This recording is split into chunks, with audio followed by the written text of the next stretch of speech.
మన ముకుందాలో Christmas and new year offer విఏపై ఫ్లాట్ 10% తగ్గింపు. వివరాలకి సంప్రదించండి. సుమన్ టీవీ ప్రేక్షకులందరికీ సంక్రాంతి శుభాకాంక్షలు. ఇవన్నీ చూస్తే మీకు అర్థమైపోయి ఉంటుంది కదండి. ఏం లేదండి, సంక్రాంతికి మనమంతా అరిసెలు, చెక్కినాలు, అలాగే కజ్జికాయలు, రకరకాల పిండి వంటలు చేసుకుంటాం కదా. ఎప్పట్లాగా కిచెన్లో కాకుండా కొంచెం కొత్తగా, మాకు కొత్తగా ఉండాలి, చూసేందుకు మీకు కొత్తగా ఉండాలి కదా. అందుకే ఈ సెటప్ అంతా వేసుకున్నామండి. సో నాతో పాటు రమ్మగారు కూడా రెడీగా ఉన్నారు. ఫస్ట్ ఏం పిండి వంట చేసి చూపిస్తున్నారు, దానికి అసలు ఏమేం కావాలి, రమ్మగారిని అడిగే తెలుసుకుందాం. రమ్మగారు, ఏంటండి ఏం చేస్తున్నారు, ఏం పిండి వంట చేసి చూపించబోతున్నారు మాకు? బెల్లం వేసుకుని అరిసెలు చేసుకుందాము. ఓ సూపర్. పండక్కి మామూలుగా అరిసెలు చేసుకున్నాం, కొత్త బియ్యం వస్తాయని. అయితే ఇప్పుడు కొత్త బియ్యంతో ఎవరు చేస్తున్నారు? ఎక్కడ కుదరట్లేదు కదా. అదే అందుకని మనం ఏం చేద్దామంటే మామూలు బియ్యంతో కాకుండా రేషన్ బియ్యంతో, ఇవి దొరుకుతాయి, కంట్రోల్ బియ్యంతో వాటితో చాలా బాగా వస్తుంది. ప్రతి వాళ్ళు అదే చెప్తారు. ఇది వరకు లేదు, ఇది వరకు మేము ఏం చేసేవాళ్ళం అంటే బ్రౌన్ రైస్, మనం ఇంట్లో ఒక పట్టు బియ్యం వాడుకుంటాం, దాంతో చేసుకునేవాళ్ళం. ఇప్పుడు ఇది దొరుకుతున్నాయి కదా, ఇప్పుడు అవకాశం ఉంది. ఒక 5-6 ఏళ్ళుగా కంట్రోల్ బియ్యంతో చేస్తున్నాం. బాగుంటాయండి. బాగుంటాయి అంటే పిండి బాగా వస్తుంది అనమాట. ఓకే, అందుకని అలా చెప్తారు. అయితే పంచదార అరిసెలు, బెల్లం అరిసెలు రెండు వేరు రకాలు చేస్తాం. పంచదార అరిసెలు తెల్లగా ఉంటాయి, పళక్కమని విరుగుతాయి. బెల్లం అరిసెలు కొంచెం మృదువుగా వస్తాయి. బెల్లమే వేసుకుని కొంచెం పంచదార వేసుకుంటే మనకేంటంటే మృదువుగానే ఉంటుంది, ముక్క చక్కగా విరుగుతుంది, పాకం బాగా వస్తుంది. అయితే బియ్యం మనం ఏంటంటే కొలత ఎట్లా పెట్టుకోవాలి, 1 కేజీ చేయదలుచుకున్నాం అనుకో, కేజీ బావు బియ్య పిండి ఉండాలి మన దగ్గర. పిండి ఎక్కువ ఉండాలి. ఒక్కొక్కసారి బెల్లంలో పాకం జవుకొస్తే పిండి లేకపోతే ఇబ్బంది పడిపోతుంది. అవును, అందుకని ఎక్స్ట్రా పిండి పెట్టుకోవాలి. ఏ కొలత చేసినా మనం కిలో చేయదలుచుకుంటే 1.5 కిలో బియ్యం కడిగి పెట్టుకోవటం, కాస్త పిండి మిగిలితే ఇంకే దేనికైనా వాడుకుంటాం. పిండి మాత్రం పక్కన ఉండాలన్నమాట. తప్పకుండా కేజీకి కేజీ. ఇప్పుడు మనం 1 కిలో పిండే ఉంటే 750 గ్రాములు 800 గ్రాములు అట్లాగే మనం బెల్లం పెట్టుకోవాలి. ఇది అలవాటుగా చేస్తూ ఉంటే అదే వస్తుంది. మొదటిసారి కాస్త అయోమయం అంధకారం లాగా ఉంటుంది, ఏం చేస్తున్నాను రా దేవుడా అని. ఎందుకంటే అరిసెల పాకము దీంట్లో ఉన్న ప్రతిభ అంతా ఒక క్షణంలో ఉంది, ఒకటే క్షణం. ఆ ఒక్క క్షణము దాటిందా చెడిందే.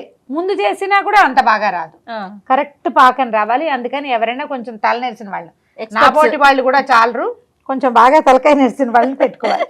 800 గ్రాములు బెల్లం వేసుకుంటున్నాం మనం, అంటే కేజీ చేయదలుచుకున్నాం కదా. దీంట్లో 2-3 స్పూన్ల పంచదార వేద్దాం. షుగర్ వేస్తే బాగుంటుంది. ఓకే, తర్వాత నీళ్లు, దీనికి పెద్ద నీటి కొలత ఏమి ఉండదండి, కొంచెం బెల్లం కరగటానికి సరిపడా. ఎందుకంటే మనం ఈ బెల్లాలని నమ్మడానికి వీల్లేదు, పాకం రావాలి కదా. మరి కాసిన నీళ్లు పోసామనుకో ఎంతసేపటికి పాకం రాదు. అందుకని కొంచెం తక్కువగా నీళ్లు, మనం బెల్లం కరిగి దాన్ని వడబోసేందుకు వీలుగా మాత్రమే పోసుకోవాలి నీళ్ళు. ఓకే, మీరు చేస్తారా రమ్మగారు అరిసెలు? అరిసెలు చేస్తాను. ఎక్కువ ఎప్పుడూ చేయట్లేదు జయ. చిన్నప్పుడు అంతా మా పెద్దక్కయ్య వాళ్ళు, అమ్మ వాళ్ళు పాకం ఎవరైనా పెద్దవాళ్ళు పట్టేస్తే పిల్లలు మేము ఎప్పుడు, నేను నూనెలో వేసే పను, నొక్కే పను, తీసే పను, ఉండలు తట్టే పను, ఆ పని చాలా ఏళ్ళు అదే చేశాను. బాగా పెద్దయ్యా కూడా అమ్మ పెద్దక్కయ్యో పాకం దగ్గరుండి చూసేసేవాళ్ళు, ఆ తర్వాత చేసేవాళ్ళం. సొంతంగా చేసుకోవటం మొదలెట్టాక అలా 10 కేజీలు 5 కేజీలు చేయటం లేదు. అప్పుడు సేర్లు లెక్క 5 సేర్లు అట్లా చేసేవాళ్ళు. బోల్డెన్ అరిసెలు పిండి కొట్టించి మరీ చేసేవాళ్ళు, కొట్టించేవాళ్ళు. పిండి అంటే ఇప్పుడు ఇది కనుక మనం ఈ బియ్యం నానబెట్టుకుంటాం, ఈ నానబెట్టిన తడి బియ్యంతో అరిసెలు చేసుకోవాలి. నానబెట్టిన బియ్యాన్ని మనం గిర్నీలో కనుక తడి బియ్యం పట్టిస్తే చాలా మృదువుగా వస్తాయి, బాగా వస్తాయి. మిక్సీలో కూడా చేసుకోవచ్చు, మనకు అంత అవకాశం లేదనుకోండి ఇంకా మిక్సీయే గతి. తడి బియ్యం పట్టడానికి మనకు దొరుకుతున్నారు రమ్మగారు, పిండి మరలు ఉంటున్నాయి, దొరికితే మంచిది, సంతోషం. దొరకని పక్షంలో మనం ఇంట్లోనే పిండి గ్రైండ్ చేసేసుకోవటం. ఇది ఎట్లా చేయాలంటే టైం ఎక్కువ ఇవ్వకూడదు. పిండి గ్రైండ్ చేసేసుకోవటం, జల్లించేసుకోవటం. ఆ తడి పిండి ఆరిపోకుండా దాని మీద ఒక తెల్లటి బట్ట పిండేసి దాని మీద పిండి మీద వేసేయాలి. పిండి ఆరిపోయిందంటే అరిసెలు సరిగా రావు, అవును, పాకం రాదు. ఎప్పుడు అరిసెకి ఒంటరి పట్టున మొదలు పెట్టకూడదు. మాలాగా 2 కూడా కాదు, 3 కనీసం ఉండాలి. 3వ మనిషి ఉంటేనే అరిసె బాగా కుదురుతుంది. అంటే సినిమాటిక్ గా చేసేయటము అంటే 1-2 చేస్తామనుకోండి, అంత బాగా రాదు, సరిగా కుదరదు కూడా. కొంచెం ఇల్లంతా కూడా ఆగమవుతుంది. తాపీగా కూర్చొని కదరమ్మగారు. అవును, కొంచెం ఊళ్ళల్లో ఏం చేస్తారంటే పాకం పట్టేస్తే ఒక 5-6 కలిసి చేసుకుంటారు. పెళ్ళిళ్ళప్పుడు అప్పుడు చేసేవాళ్ళు కదా, ఒక 6-5 అట్లా కూర్చుంటే ఒకళ్ళు ఒత్తేవాళ్ళు, ఒకళ్ళు వేయించేవాళ్ళు, ఇంకోళ్ళు తీసేవాళ్ళు, 4వ వాళ్ళు దాన్ని కొత్త నూనె తీసేయాలి కదా, వీటిలో నూనె ఎక్కువ ఉంటుంది. ఈ నూనె తీసే ప్రోగ్రామ్ పెద్ద ప్రోగ్రామ్ అన్నమాట. నేతర్సులు కూడా చేసుకుంటాం కదండి. నేతరసలు కూడా చేసుకోవచ్చు. అంటే ఈ పెట్టిన నూనెలో మా ఇంట్లో చాలా పాడుండేది కానీ జయ, నా చిన్నప్పుడు ఎప్పుడు నేతితోటి వంటకాలు మేము చేసేవాళ్ళం కాదు. మా అమ్మ అంత నెయ్యి వేసేది అరిసెల నూనెలో తప్ప, పొరపాటును కూడా నెయ్యి జబ్బు అని ఒక డౌట్. కాగిన నెయ్యి అంత మంచిది కాదనుకో. మామూలు అరిసె తిన్నప్పుడు అరిగినంతగా నేతరసులు తేన్పులు వస్తానే ఉంటాయండి. అరగవు. బెల్లం కరిగిపోయింది జయ, కొంచెం ఇసుకుండేందుకు అవకాశం ఉంది. ఒక్కసారి వడబోసేసుకుంటే మనకి సేఫ్ సైడ్ అన్నమాట.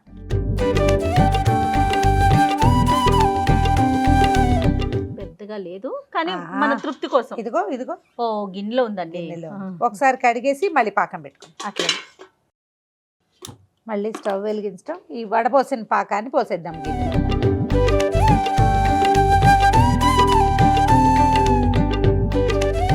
ఇప్పుడు ఇంకా పాకాన్ని తెల్లనిచ్చి చిక్కబడాలి కదా. ఇది ఎక్కడ ఇంకా ఏం లేదు, లేదు చూడు, ఒక తీగ వస్తుంది మనకి. ఉండపాకం కావాలి, తీగ పాకం కాదు.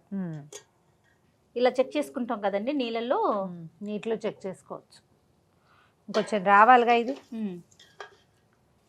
మనం పోసిన నీళ్ళని బట్టి ఈ టైం ఉంటుంది జయ. మనం నీళ్ళు ఎక్కువ పోసిన కొందికి టైం ఎక్కువ పడుతుంది. నీళ్ళు పోయకపోతే మనం వడపోసుకోలేం కాబట్టి నీరు పోసుకుంటాం, తప్పదు. ఇంకా పాకం వచ్చిందేమో చూద్దామా?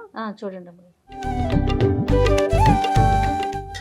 దగ్గరకు వచ్చేసినట్టు కనపడుతుంది చూడు.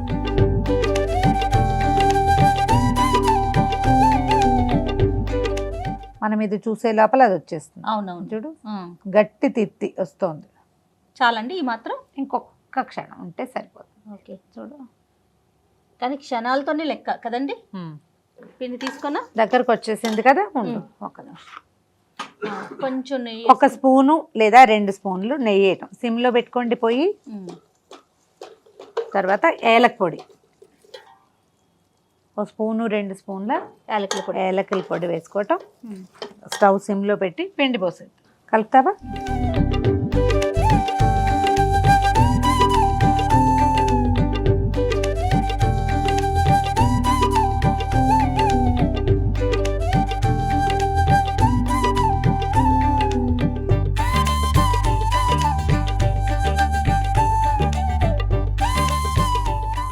ఈ పిండి ఎంత వరకు పోసుకోవాలంటే ఇప్పుడు మనకి లెక్క ప్రకారం చూడు, 800 గ్రాములు బెల్లం పెట్టామా, 800 గ్రాములే మనకి పిండి పట్టాలి లెక్క ప్రకారం.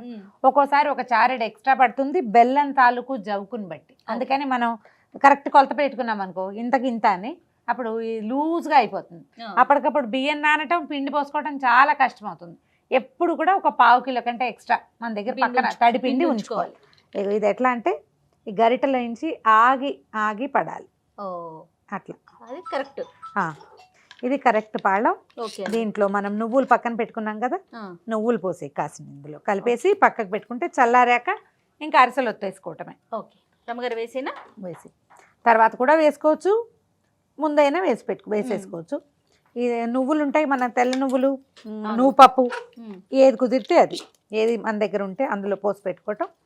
మూత పెట్టి పక్కన పెట్టుకుని ఈ లోపల మిగిలిన ఏర్పాట్లు చేసుకుని, దీనికి 2 ఏమేం కావాలి మనకి, అరిసెలు బతకడానికి అరిటాక్ కానీ ప్లాస్టిక్ కవర్ కానీ ఒకటి, తర్వాత తీయడానికి ఒకటి, తీసిన తర్వాత అరిసెలు ఒత్తటానికి చెక్కలు. దీనికి ఖచ్చితంగా ఈ పదార్థానికి కావాల్సింది ఏంటంటే వీటన్నిటితో పాటుగా చెక్కలు కావాలి. అవును, చెక్క ఉంటేనే అరిసె బాగా కుదురుతుంది, లేకపోతే నూనె ఉండిపోతుంది. జయ, మన పిండి చూడు ఎంత పర్ఫెక్ట్గా ఉందో. కొంచెం నిమ్మకాయ సైజు ఉండలు చేసుకుని పెట్టుకోవటం. ఓకే చూడు ఇంతంతవి. ఓకే, వేడి చల్లారిపోయింది. చల్లారిపోయింది. దీంట్లో ఉన్న అడ్వాంటేజ్ ఏంటంటే అరిసెల్లో ఈ పిండి కలుపుకుంటామా, చక్కగా చల్లారిపోయాక ఎత్తి ఫ్రిడ్జ్లో పెట్టుకుంటే 4 రోజుల దాకా ఎప్పుడు కావాలంటే అప్పుడు బతుకుని వేసేసుకోవచ్చు. అవును, మేము ఊరు నుంచి కూడా తెచ్చుకునే వాళ్ళం అట్లా. ఈ మన తమిళనాడు కొన్ని ప్రాంతాల్లో అయితే అరిసెల పిండి చక్కగా షాపుల్లో దొరికేస్తుంది. అవును, ఉండలు చేసేసి.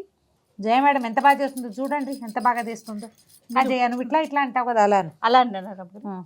మీరు పొగుడుతున్నారా తిడుతున్నారా? అదేంటి పొగట్టమే, అంతేనా? అంటే నాకు ఇంతకంటే బాగా పొగట్టడం రాదు మరి. ఓకే, దీన్ని పొగట్టే తీసుకుంటారు అమ్మగారు.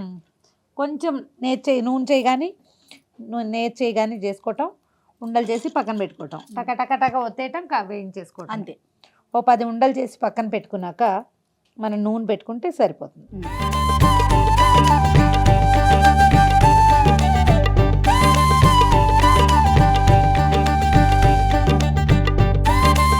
నూనె కాగిపోయింది జయ. ఓకే అండి. మీడియం ఫ్లేమ్లో ఉంచుకుందాము. ఇది ఎప్పుడు హై ఫ్లేమ్లో చేయకూడదు. ఓకే. హై ఫ్లేమ్లో కనుక వేస్తే ఏమవుతుందంటే మనకి పైన రంగు వచ్చేస్తాయి.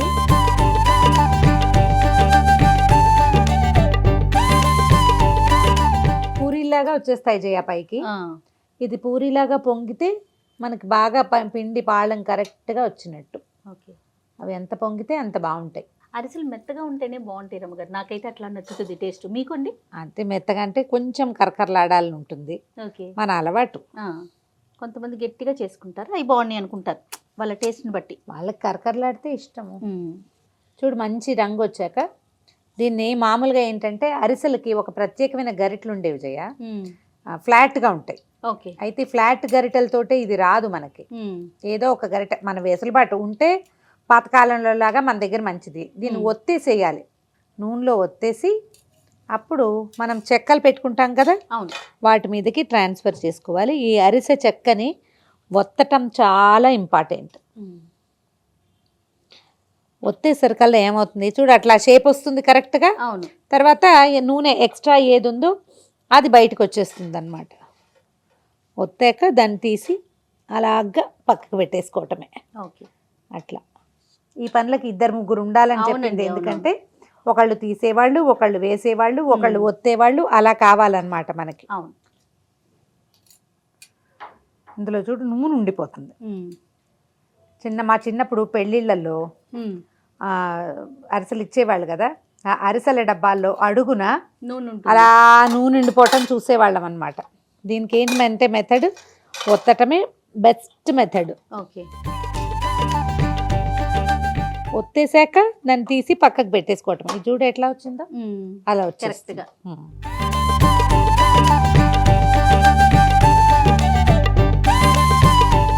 కొంచెం గోల్డెన్ బ్రౌన్ లోకి రావాలా రమ్మగారు? అరిసె రంగు దీనికి ఒక బంగారపు రంగు ఉంటుంది కదా, అది టకా టకా టకా టకా వచ్చేస్తాయి. మనం అందుకని చిన్న పాత్ర పెట్టుకుని ఇద్దరమే ఉన్నాం అనుకో, అప్పుడు ఏం చేయాలంటే చిన్నది పెట్టుకోవటము, ఒకదాని వెనకాల ఒకటి తీసుకోవాలన్నమాట. ఇప్పుడు మన ప్రాబ్లం ఏంటంటే 2 ఒకేసారి వేస్తే తీయలేకపోతాం. అవును.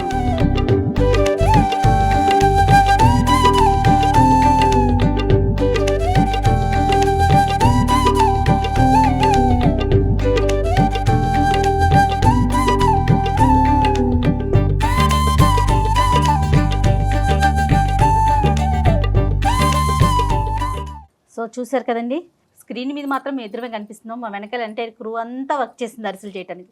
మీరు కూడా మీ కుటుంబంలో ఫ్యామిలీలో ఎంతమంది ఉంటే అంతమందిని వాడేసేయండి. పిల్లలతో జాగ్రత్త, చక్కగా అరిసెలు చేసుకోండి. ఈ సంక్రాంతి పండుగను ఎంజాయ్ చేయండి. ఏం రమ్మగారు? పాకం చేసి పెట్టుకోండి. ఓ 15 రోజులు 20 రోజులు ఉంచుకోవచ్చు. ఇంటిలి పాదని ఇన్వాల్వ్ చేయండి. ఒకళ్ళో ఇద్దరు ఉంటే ఈ వ్యవహారాన్ని కుదరదు. కొంచెం ఉంటే ఇప్పుడు ఒకవేళ మన దగ్గర పాకం ఉందనుకో, కొద్దిగా కాసిన ఒక 15-10 మనం ఒక్కళ్ళమే చేసుకోవచ్చు. ట్రై చేసి చూడండి. ఇది ఒక ట్రయల్. దీంతో జయ చెప్పింది క్రూ మొత్తం అంతా ఉంది అనమాట ఈ పనిలో. ఓకే. మరి ప్రేక్షకులందరికీ మరొకసారి సంక్రాంతి శుభాకాంక్షలు.